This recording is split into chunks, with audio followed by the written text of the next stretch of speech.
অনন্ত আদি, যার শক্তিতে শক্তিমান সকল দেব পুরুষ। যে নারী তার ভ্রূণে ধারণ করেন সৃজনের কোষ।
মহাকাল মহাসমুদ্রে আবির্ভূত হন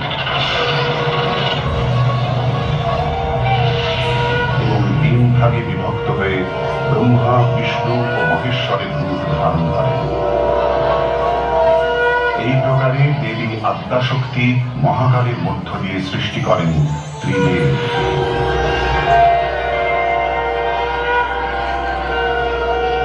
আদ্যা দেবী দ্বিভুজা, ত্রিনয়না, মুক্তকেশী, লাল পেড়ে সাদা শাড়ি, কণ্ঠে জবার মালা, হাতে পদ্ম। এই দেবীর আরাধনায় মনে শুভ শক্তির বিকাশ হয়, সন্তানের মঙ্গল হয় ও অশুভ চক্রান্তের প্রভাব দূর হয়।